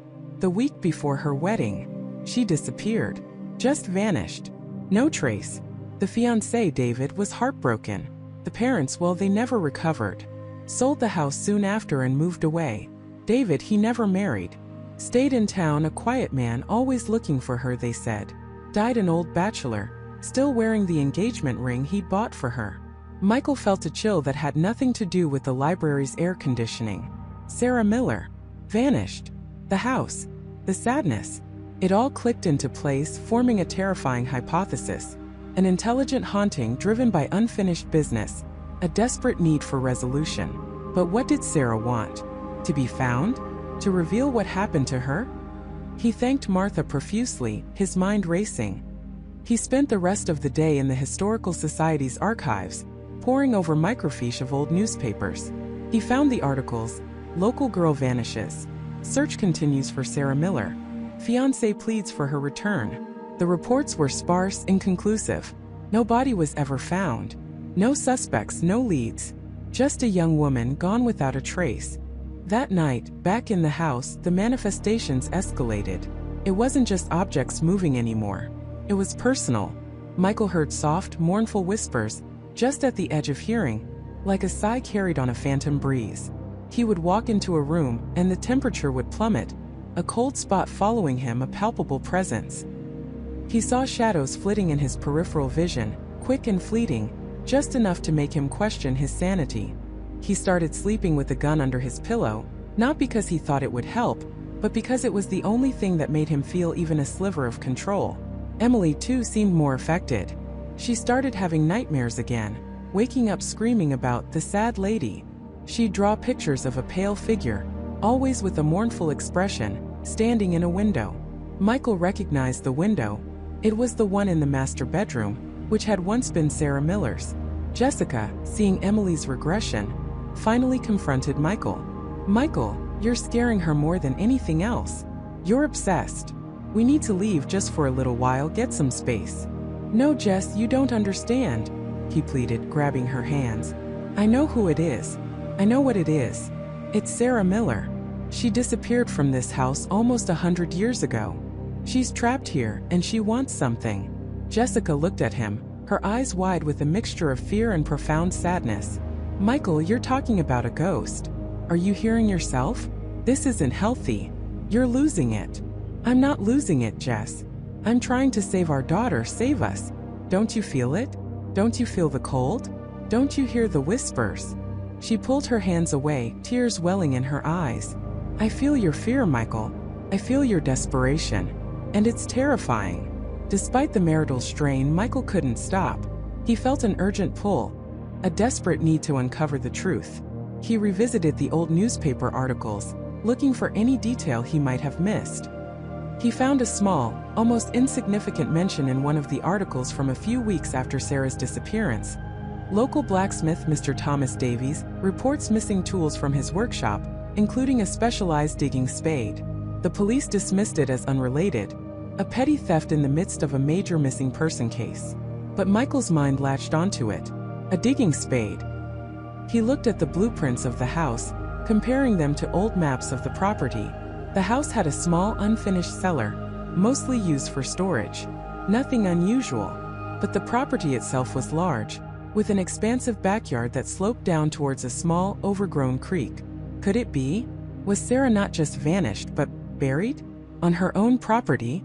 And if so, why? And who? The fiancé, David? The blacksmith's son? If he had reported a digging spade missing, perhaps it was stolen to frame him, or perhaps he was involved in trying to mislead. Michael felt a surge of cold dread, mixed with a strange kind of hope. If Sarah was indeed buried on the property, and her spirit was tied to it, finding her, giving her a proper burial, might be the key to setting her free. But how would he find her after a century? And what if he was wrong? What if he was digging up a century-old grave, only to find nothing, and further enraging the entity that already plagued his home? He started with the cellar, flashlight in hand, the air thick with the smell of damp earth and decay. He meticulously scanned every inch of the rough-hewn stone and compacted dirt floor. Nothing. No freshly turned earth, no signs of disturbance. The cellar was a dead end. His focus shifted to the backyard. He walked the perimeter, feeling the ground, looking for any anomaly. The ground was uneven, overgrown, but nothing suggested a hidden grave. He needed something more. He needed a sign, a clue, something that Sarah herself might be trying to show him. He remembered Emily's drawings, the sad lady in the master bedroom window. He went upstairs into the room that was now his and Jessica's, but that had once been Sarah's. He stood by the window, looking out over the overgrown backyard. The sun was setting, casting long, eerie shadows. He felt the familiar chill, the sense of being watched. "Sarah," he whispered, his voice hoarse. "What happened to you? Where are you?" A faint whisper, like dry leaves skittering across pavement, brushed against his ear. He couldn't make out words, just a mournful sound. Then a small antique locket, one he'd never seen before, dropped from the top of the window frame, landing with a soft clink on the sill. It was tarnished, old, clearly belonging to another era. He picked it up, his fingers trembling. It was warm, strangely, as if it had just been held. He carefully opened the locket. Inside, on one side, was a tiny faded photograph of a beautiful young woman with kind eyes and a melancholic smile. Sarah Miller. On the other side, etched into the metal, were two initials, SM, and beneath them, a single word, Willow. Willow. It wasn't a location on the old maps. It wasn't a family name. It was just a word, but it felt significant. He looked out the window again, scanning the backyard, his eyes searching. And there, near the sloping bank of the creek, half hidden by overgrown bushes and a tangle of vines, stood a single ancient willow tree, its branches weeping towards the ground like a sorrowful shroud. Michael felt a jolt of pure, unadulterated certainty. The digging spade, the missing girl, the locket, the word, the willow tree. It all pointed to one terrifying, heartbreaking conclusion. Sarah Miller was buried beneath that tree. And he, Michael, was the one chosen to find her. The gun felt utterly useless now. His new weapon was a shovel. He knew what he had to do, no matter the cost, no matter the consequences. He had to dig. The shovel bit into the unforgiving earth, a jarring scrape against the roots of the ancient oak. Sweat immediately beaded on Michael's forehead, despite the cool night air. Each swing was a testament to his grim resolve, a desperate act fueled by a certainty that chilled him to the bone. The ground was stubborn, packed hard by years of rain and sun, but he dug with a ferocity he didn't know he possessed. The metallic ring of the shovel against unseen rocks, the tearing sound of roots snapping, filled the suffocating silence of the yard. His muscles screamed in protest, but he ignored them, pushing deeper, faster. He was a man possessed, driven by the chilling whispers, the spectral visions, and the undeniable truth that had settled in his heart. Sarah Miller, buried here, beneath his tree. The thought was a grotesque anchor, pulling him down into the earth with every scoop of dirt. His breath came in ragged gasps, his vision blurring from exertion and the adrenaline coursing through him. He imagined her, a young woman vibrant and full of life, reduced to a forgotten secret beneath this very spot. The injustice of it fueled his rage, transforming fear into a potent, desperate energy. The hole deepened, a dark maw opening in the grass. He was no stranger to physical labor, but this was different. Each shovelful felt like he was unearthing a piece of his own sanity, a fragment of the comfortable life he thought he had. The deeper he went, the more the air around him seemed to thicken, a palpable pressure that pressed in from all sides. The house, usually a source of unease, now felt like a silent, watchful entity, its dark windows like eyes observing his sacrilege. His shovel hit something with a dull thud. Not rock. Softer. He froze, heart hammering against his ribs. He dropped to his knees, scraping away the loose earth with trembling hands. His fingers brushed against something coarse, decaying. Fabric. A shiver ran down his spine. He dug more carefully now, his breath held captive in his chest. A faint outline began to emerge in the dim light of his phone's flashlight. It was a shoe. Small, delicate, its leather long since rotted away, leaving only the shape and a few fragile remnants. A woman's shoe. Michael felt a wave of nausea, but he forced it down. He had to see. He had to know. He continued to clear the dirt, his movements slow, meticulous. More fabric, a dress, its color long faded into the earth. Then an unmistakable form. The curve of a hip, the fragile line of a ribcage. He had found her. He kept digging, a grim determination overriding the horror. He needed to identify her, to confirm it beyond any doubt. He unearthed the upper part of the body, his hands shaking so violently he almost dropped his phone.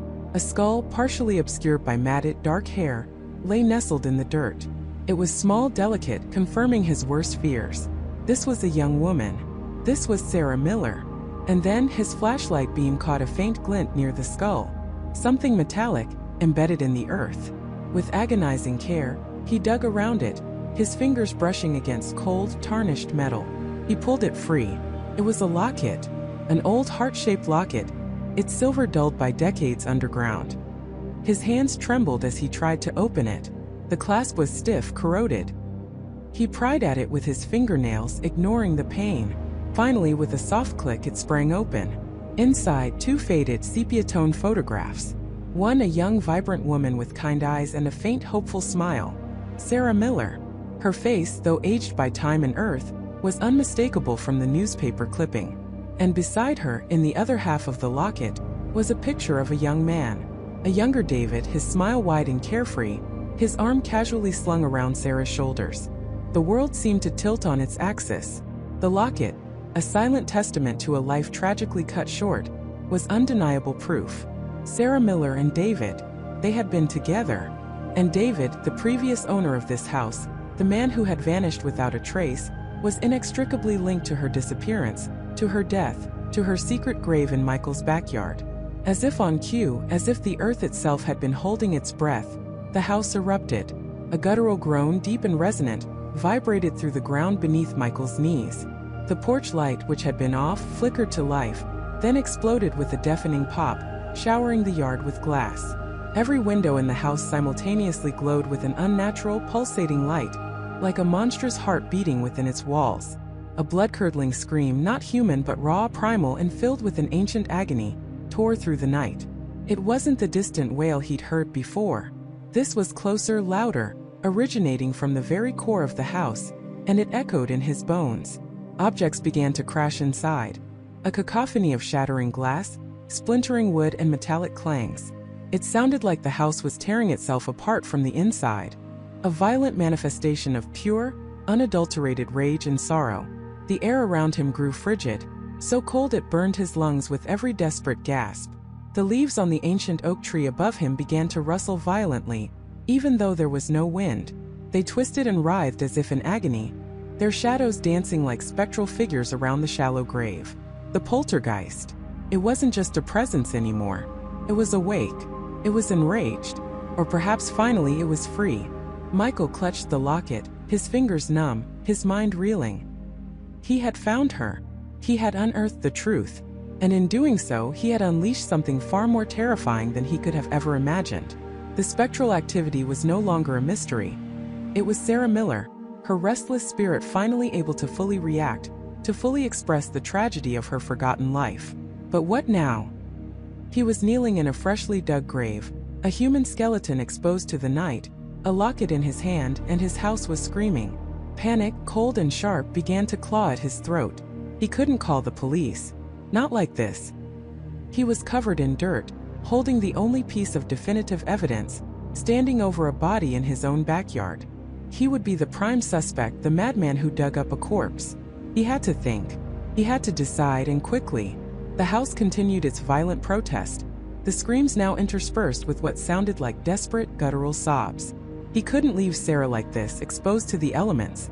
But he also couldn't rebury her and pretend nothing had happened. The locket was crucial. It was the key, the irrefutable evidence that linked David to Sarah. He needed to get the locket inside somewhere safe. He needed to wash the dirt from his hands, from his face, from his clothes. He needed to think, to plan, to figure out how to bring justice to Sarah and peace to his home, without destroying his own life in the process. With a final terrified glance at the exposed skeleton, at the house writhing in unseen torment, Michael stumbled to his feet. He wiped the locket on his shirt, his gaze fixed on Sarah's faded face in the photograph. He had found her. Now he had to save her. And in doing so, he had to save himself. He turned and ran toward the back door, the locket clutched tight in his hand, the horrific screams of the house chasing him through the terrifying night. He turned and ran toward the back door, the locket clutched tight in his hand, the horrific screams of the house chasing him through the terrifying night. The floorboards beneath him buckled and groaned, as if the very structure of the house was trying to trip him, to swallow him whole. Shadows on the walls elongated, twisting into grotesque figures that seemed to reach out with clawed hands. A bone-chilling gust of wind, smelling faintly of damp earth and decay, swept through the hallway despite every window being shut tight. It felt like the house itself was a living, breathing predator, and he was its cornered prey. He could hear his own heart hammering against his ribs, a frantic drumbeat against the symphony of the house's despair. Each step was a battle. He dodged a heavy antique vase that inexplicably launched itself from a pedestal, shattering against the wall behind him with a deafening crash. A portrait of a stern-faced man in an old-fashioned suit spun on its hook, its eyes seeming to follow him. He felt a cold, unseen hand brush against his back, a whisper of icy breath against his ear murmuring words he couldn't quite decipher, but whose intent was undeniably malicious. The screams intensified, no longer just a general cacophony, but coalescing into a distinct, high-pitched wail that seemed to vibrate in his very bones. It was the sound of pure anguish, laced with an undeniable fury. He knew it was the entity, enraged, desperate to stop him, but he pushed through it all, his eyes fixed on the faint glow of the back door, a beacon of hope in the encroaching darkness. He had to reach Emily. He had to. Finally, he burst into the kitchen. The room plunged into an unnatural gloom. The air was thick, heavy like breathing underwater. And there, slumped against the back door, was Emily. Her eyes were glazed over, vacant, her face pale, almost translucent. Her body was racked with shivers, her hands clutched tightly to her chest, as if trying to hold herself together. But it wasn't fear that gripped her. It was something far more sinister. A low guttural growl emanated from her throat, a sound utterly alien to her. Her head lolled to the side, and her lips peeled back in a feral snarl, revealing teeth that seemed sharper, longer than they should be. "Emily!" he cried, his voice hoarse with terror and desperation. Her head snapped up, her eyes, though still vacant, seemed to focus on him. But it wasn't her looking at him. It was something else, something ancient and malevolent staring out from behind her eyes. A chilling laugh, thin and reedy, yet filled with immense power, echoed through the kitchen, not from Emily's lips, but seeming to emanate from the very walls, from the air itself. He took a step closer, holding the locket out, its silver glinting faintly in the gloom. "Get out of her," he commanded, his voice shaking but resolute. The entity, speaking through Emily, let out another laugh, a sound that twisted his gut. "You think a trinket can stop me? I have been here for decades, boy. Centuries, perhaps. This house is my prison, my sanctuary, my playground. And this one," it gestured with Emily's hand towards her own chest, "is merely a vessel." "No," Michael roared, taking another step. "She's not a vessel. She's Emily. And you don't belong here." As he spoke, the locket in his hand began to grow warm, then hot, almost searing against his palm. A faint ethereal glow emanated from it, casting flickering shadows on the kitchen walls. The entity, still possessing Emily, recoiled slightly, a flicker of something akin to fear crossing its borrowed face. "What is that?" the entity hissed, its voice losing some of its mocking tone, replaced by a strained, guttural quality. "It's her memory," Michael said, his voice gaining strength, conviction. "It's the love she held. It's what you tried to bury, what you tried to steal. It's what connects her to the living, to hope, to everything good you despise." He lunged forward, not towards Emily, but towards the spectral presence he could now almost perceive swirling around her, a vortex of dark energy clinging to her like a shroud. As he did, the kitchen erupted in chaos. Cabinets flew open, sending dishes crashing to the floor. The refrigerator door swung wildly, its contents spilling out. Knives from the block shot through the air, embedding themselves in the wall beside him with sickening thuds. He ducked and weaved, his focus solely on the entity, on Emily. He reached Emily, ignoring the entity's desperate thrashing of her body, its attempts to push him away. He grabbed her shoulders, pulling her close, and pressed the now intensely glowing locket against her chest, right over her heart. The moment the locket touched her, a blinding flash of silver light erupted, momentarily engulfing them both. The entity shrieked, a sound of pure agony and rage that seemed to tear at the fabric of reality. Emily's body convulsed violently, her back arching, her eyes rolling back in her head. Michael held her tight, his own body trembling, the heat from the locket radiating through Emily's clothes, burning his hand, but he didn't let go. He couldn't. He could feel the entity fighting, a desperate, unseen struggle against the power of the locket. It was like a monstrous tug of war, with Emily's soul as the rope. He heard whispers, screams, pleas, and curses, all emanating from the swirling darkness around them, from the walls, from Emily herself. The house groaned, a sound of immense pain, as if its very foundations were being ripped apart.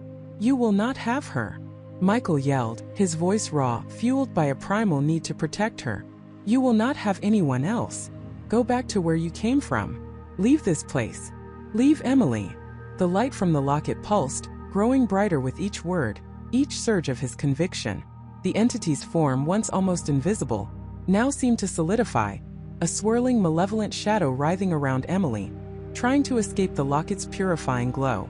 He saw fragments of faces within the shadow, fleeting images of terror, of despair, of ancient suffering. It was a collection of lost souls, bound together by something horrific, something that had been trapped in this house for far too long. Then, with a final ear-splitting shriek that seemed to tear the air itself, the shadow form ripped away from Emily, violently thrown backward across the kitchen. It slammed into the wall with an audible impact, leaving a dark, smoking scorch mark. The entity writhed on the floor, a churning vortex of black mist and distorted faces, its screams echoing, growing fainter, weaker. The air grew cold, intensely cold, a frigid blast that made his breath plume in the dim light. The dark mist began to shrink, to condense, pulling inwards as if being sucked into a vacuum. The distorted faces within it contorted in final, silent screams of agony. The cold intensified, a deep, pervasive chill that seemed to drain all warmth from the room. And then, with a final, desperate gasp that was more felt than heard, the remaining wisp of black mist was gone, vanished into nothingness. The silence that followed was absolute, profound. The house, which moments before had been a symphony of terror, was now utterly still. Not even a creak of a floorboard, not a whisper of wind. Just silence. A heavy, breathless silence. Michael stood there, still clutching Emily, the locket now cool against her chest. Emily's body went limp in his arms, her head falling against his shoulder. He looked down at her, his heart pounding, but no longer with terror, but with a mixture of immense relief and exhaustion. Her face was still pale, but the vacant look was gone. Her eyes were closed, her breathing shallow but steady. She was unconscious, but she was herself. He carefully lowered her to the floor, kneeling beside her. His hand, still tingling from the locket's heat, reached out to gently brush a strand of hair from her face. He felt a profound sense of weariness settle over him, the adrenaline draining away, leaving him hollowed out, utterly spent. He looked at the locket, now dull and unremarkable in his hand, its power seemingly spent. He had done it. He had faced the impossible, the terrifying, and he had won. He had saved her. And in doing so, he had saved himself from a fate he couldn't even comprehend. The kitchen, though still a wreck, no longer felt menacing. The oppressive atmosphere had lifted. The gloom remained, but it was just shadows now, not the suffocating presence of something evil. He glanced at the scorch mark on the wall, a stark reminder of what had just transpired. It wasn't a dream. It was real. All of it. He carefully picked up Emily, cradling her in his arms. She felt light, fragile. He had to get her out of here. Out of this house, out of this nightmare. He looked towards the back door, now just an ordinary door, no longer a gateway to terror. He took a deep, shaky breath, the air now feeling clean, crisp, despite the lingering scent of dust and fear. He carried her out of the kitchen, his steps slow but steady, towards the back door, towards the promise of the morning light. He didn't know what tomorrow would bring, or how they would ever explain this, but they were alive. They were free. The cool morning air, crisp and biting, hit Michael's face like a shock. He carried Jessica, her body limp but breathing, out of the back door, past the overgrown rose bushes, and towards the old sedan parked haphazardly on the gravel drive. Emily was stirring in the back seat, her small voice a whimper in the silence. Michael gently placed Jessica in the passenger seat, buckling her in, his hands trembling. He had to be strong for all of them. He slid into the driver's seat, the engine sputtering to life, and backed out, never once looking back at the house, a dark, silent silhouette against the nascent pink and orange hues of the rising sun. They drove. They just drove. The world outside the house felt alien, too bright, too normal. The sun climbed higher, painting the sky in vibrant colors that seemed to mock the darkness they had just escaped. They stopped at a small diner hours later, far from their town, far from that house. Emily, still sleepy and confused, ate pancakes in silence. Jessica, though physically safe, felt brittle, her eyes wide and distant, fixated on some unseen horror. Michael, trying to project an air of calm he didn't feel, held her hand under the table, a silent promise. "What do you tell the police? Our new house is possessed by a malevolent entity that tried to kill us?" They would be laughed out of the station, perhaps even committed for observation. They were exhausted, traumatized, and utterly unbelievable. They decided in that quiet diner over lukewarm coffee that they couldn't tell anyone the full truth. Not yet. Maybe not ever. They stayed with Jessica's sister Sarah a few towns over. Sarah, a kind and practical woman, immediately sensed the profound shift in them. They offered vague explanations about unforeseen structural issues and stress, which Sarah, bless her heart, accepted without probing too deeply, likely attributing it to the strains of moving and renovating. But the nightmares followed. Emily would wake up screaming about shadows. Jessica would jolt awake, convinced she felt cold hands on her ankles. Michael, ever the engineer, tried to rationalize, to find a logical explanation for the terror that had consumed their lives. He couldn't sleep. He spent hours on Sarah's laptop researching. He started with the house's history, cross-referencing property records with local geological surveys. He found nothing overtly supernatural, no tragic deaths, no dark rituals. But he did find something peculiar about the land itself. The house wasn't just built on a hill. It was situated directly over a rare geological fault line, a unique convergence of mineral deposits that, according to some obscure scientific papers, could, under specific atmospheric conditions, generate highly localized, low-frequency electromagnetic fields. These fields, while usually harmless and imperceptible, had the potential to interact unpredictably with certain materials. Michael remembered the old house, its ancient, corroded wiring, its vast network of aging pipes, its very bones groaning with decades of neglect. What if the poltergeist wasn't a spirit at all? What if it was the house itself, reacting to an invisible natural force? He dove deeper. He found studies on the effects of low-frequency EM fields on human perception. They could induce auditory and visual hallucinations, create feelings of unease, even trigger sensory distortions like localized cold spots. He thought of the flickering lights, the sudden drops in temperature, the whispers, and the physical manifestations, the banging pipes, the appliances turning on and off, the objects falling. What if these weren't malevolent acts, but the house's decaying infrastructure reacting to these subtle, persistent electromagnetic pulses? A surge in current could cause lights to flicker, or even trip appliances. A vibration could cause a loose shelf to give way, or a stress pipe to burst. The pieces began to click into place, forming a terrifyingly mundane, yet profoundly unsettling picture. The house wasn't haunted by a ghost. It was being subtly, constantly manipulated by a rare natural phenomenon, its old systems failing under an invisible assault. And their fear, that was the amplifier. Their escalating terror, their sleep deprivation, their desperate search for an explanation, had primed their minds to interpret every creak, every flicker, every random occurrence as a malevolent act. The entity they felt, the hand on Jessica's ankle, the shadows Emily saw, these were the products of their own minds, stretched to the breaking point, trying to make sense of inexplicable chaos within a house that was, quite literally, falling apart around them, triggered by forces they couldn't perceive. It wasn't a ghost, but a confluence of rare geological conditions, a decrepit structure, and the fragile human psyche.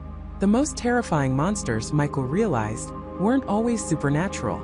Sometimes they were just the convergence of natural forces and human vulnerability. Armed with this terrifyingly logical, yet still deeply unsettling explanation, Michael shared his findings with Jessica. At first, she resisted, her mind clinging to the clear-cut horror of a malevolent spirit.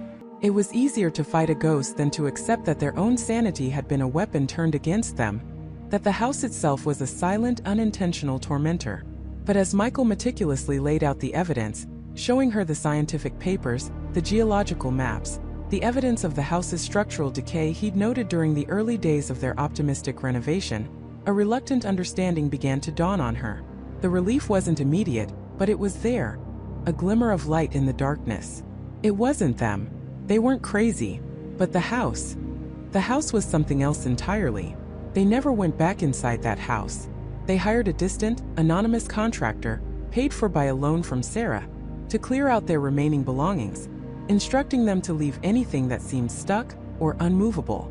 They sold the property at a significant loss, disclosing only severe and unfixable structural issues to the new buyers, never mentioning the truly bizarre nature of its problems. The buyers, a young couple eager for a fixer-upper bargain, likely dismissed their warnings as the ramblings of overly cautious sellers. Michael and Jessica often wondered what those buyers might eventually discover, what invisible forces might begin to stir for them. Life eventually returned to a semblance of normal. They bought a smaller, newer house in a different town, one built on solid, unremarkable ground. Emily slowly stopped having nightmares, though she still occasionally shied away from shadows. Jessica found peace in the quiet predictability of their new home, but a part of her remained watchful, her ears attuned to every creak and groan, her eyes still scanning for phantom movements. Michael, the logical engineer, was forever changed. He had come face to face with the limits of his understanding, with the terrifying reality that not everything in the world could be neatly explained, even when it wasn't supernatural. He learned that fear itself could be a powerful, distorting lens, capable of turning mundane phenomena into absolute terror. They never spoke of the poltergeist in the new house again, not to each other, not to anyone, but the memory lingered, a silent, unseen scar on their souls. It was a reminder that sometimes, the most terrifying monsters aren't in the shadows, but in the unseen forces that shape our world, and in the fragile minds that try to comprehend them. And sometimes the only way to survive is to run and never ever look back.